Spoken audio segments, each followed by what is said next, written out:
જે હિન્દુ હિતની વાત કરશે એ જ દેશ પર રાજ કરશેના નારાથી ગુંજી ઉઠ્યા પારડીના ચાર રસ્તા।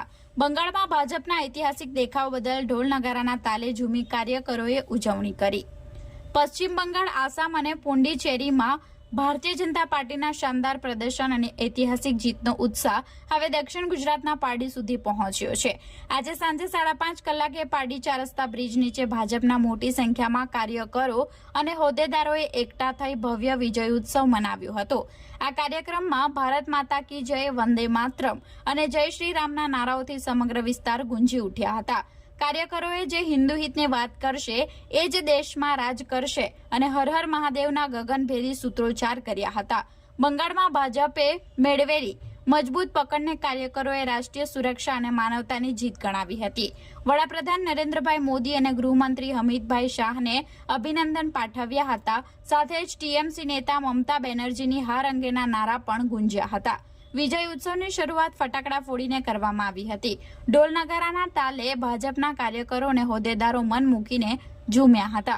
કાર્યકરોમાં એટલો જોશ હતો, સમગ્ર વાતાવરણ કેસરિયા રંગે રંગાઈ ગયું હતું। ત્યારબાદ સૌએ એકબીજાને મીઠાઈ ખવડાવી મોં મીઠું કરાવ્યું હતું। આ પ્રસંગે જિલ્લા ભાજપ મહામંત્રી કમલેશભાઈ પટેલે જણાવ્યું કે આ જીત એ હિન્દુત્વની જીત છે।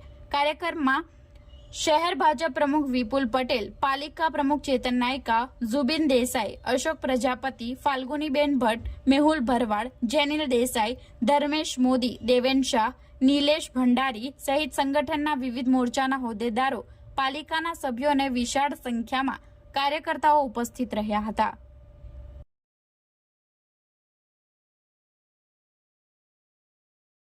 ભારતીય જનતા પાર્ટી બંગાળ, આસામ અને પોંડિચેરીમાં 3 રાજ્યમાં ભારતીય જનતા પાર્ટીનો ભગવો લહેરાયો છે।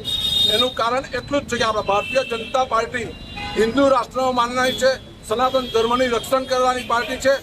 જે નરેન્દ્રભાઈ અને અમિત શાહ જે મહેનત કરી છે અને ભારત દેશની અંદર આ 3 રાજ્યને જે ભવ્ય વિજય અપાવ્યો છે એ સનાતન ધર્મની જીત થઈ છે અને ભારતીય જનતા પાર્ટીની જીત થઈ છે।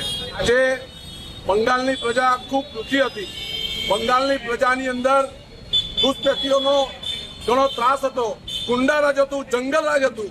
એ ગુંડારાજ અને જંગલરાજને જો ખતમ કરી હોય તો બંગાળની પ્રજાએ ભારતીય જનતા પાર્ટીને વોટ આપીને વિજય બનાવ્યો। જે સરકાર હતી એ ખરેખર ત્યાં ગુંડારાજ હતું અને જંગલરાજ હતું। ઈવીએમ મશીન પર પણ પટ્ટી મારીને કમળનું નિશાનને દબાવવામાં આવ્યું હતું, પરંતુ ત્યાંની આપણી હિન્દુ ધર્મને માનનારી જે પ્રજા છે એમણે ચૂંટણી પંચમાં ફરિયાદ કરી અને ત્યાર પછી ફરી વોટિંગ કહ્યું કે ભારતીય જનતા પાર્ટીને મત આપીને વિજય બનાવી। ચૂંટણી પંચ નિયમની અંદર જ બધું કરતી હોય છે। મમતાની કોઈ દાદાગીરી ચાલી નહીં। ભારતીય જનતા પાર્ટી સનાતનને માનનારી પાર્ટી છે। બાબા સાહેબ આંબેડકર બંધારણને માનનારી પાર્ટી છે। બંધારણ મુજબ ચૂંટણી પંચે ચૂંટણી કરાવી છે અને ભવ્ય વિજય થયો છે। આ ઐતિહાસિક જીત છે। ભારતીય જનતા પાર્ટી સૌ પ્રથમ બંગાળમાં આવી છે। ત્યાં તે પહેલા અનેક પાર્ટીઓ, ટીએમસી એના પહેલા પણ ઘણી પાર્ટીઓ હતી, પરંતુ ભારતીય જનતા પાર્ટી સમગ્ર ભારત દેશમાં વધુમાં વધુ રાજ્યમાં પ્રજાએ ભારતીય જનતા પાર્ટીને મત આપ્યો છે। પ્રજા જાણી ગઈ છે કે આ બીજી બધી પાર્ટીઓ છે, ટીએમસી છે, કોંગ્રેસ છે, એ અનધર પાર્ટી હિન્દુ રાષ્ટ્ર અને હિન્દુ લોકોની વિરુદ્ધની પાર્ટી છે। એટલે આ ભારત દેશ હિન્દુ માટેનો છે, હિન્દુ સનાતન રાષ્ટ્ર છે, હિન્દુ ધર્મને માનનારી પાર્ટી છે, સનાતન ધર્મને રક્ષણ કરનારી પાર્ટી છે। એટલે ભારતની પ્રજા હર હંમેશ ભારતીય જનતા પાર્ટીને વોટ આપશે। આજ રોજ જે બંગાળમાં આપણને બી આ ગુજરાત કે આપણી દેશની બધી જ જનતાને જે અપેક્ષા હતી કે બંગાળમાં આપણું ભાજપ જીતવું જોઈએ, એમની ખુશી આજે લોકો પર દેખાઈ આવી છે। અને આપણા જે હિન્દુ ભાઈ બહેનો જે બંગાળમાં રહે છે અને આપણી ભાજપ સરકાર જે બંગાળમાં નહીં આવતે તો આપણા હિન્દુ લોકની શું પરિસ્થિતિ થશે એ આપણે અનેક વિડીયો જોયા છે।